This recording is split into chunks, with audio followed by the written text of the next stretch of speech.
आर्थिक पाहणी अहवाल संसदेमध्ये सादर। पुढच्या वर्षी वित्तीय तूट 4.5% आणण्याचा सरकारचा प्रयत्न। ऑप्शन ट्रेडिंग करणाऱ्यांना आवरा, मुख्य आर्थिक सल्लागारांचा सल्ला।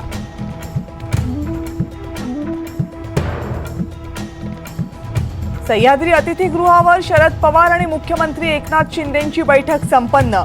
आरक्षणासह विविध मुद्द्यांवर जवळपास पाऊण तास चर्चा।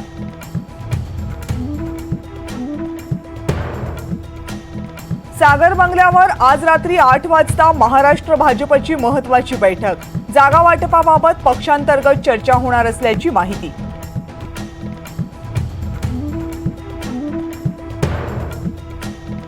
पाकिस्तानी गायक राहत फतेह अली खानला दुबई विमानतळावरून अटक। पैशांच्या अफरातफरीच्या आरोपाखाली पोलिसांनी घेतले ताब्यात।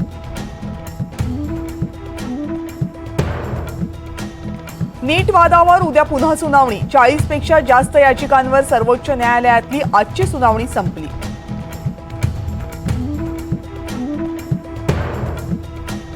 मनोरमा खेडकर यांना 14 दिवसांची न्यायालयीन कोठडी। जिल्हा सत्र न्यायालयानं मनोरमा खेडकर यांचा जामीन अर्ज फेटाळला।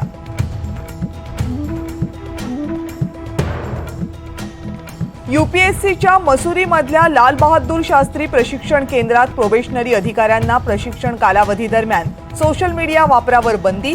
पूजा खेडकर प्रकरणानंतर अनेक बदल।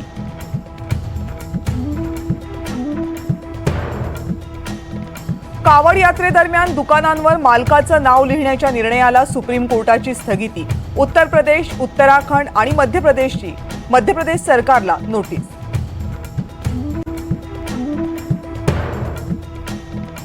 मुंबईमध्ये सकाळपासून मुसळधार पाऊस, समुद्राला भरती।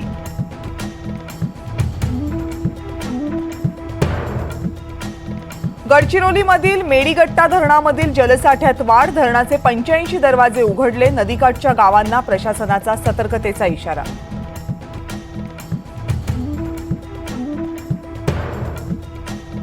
पंचगंगा नदीनं इशारा पातळी गाठली। वारणेच्या पुरामुळे सांगली आणि कोल्हापूरला जोडणारा रस्ता वाहतुकीसाठी बंद।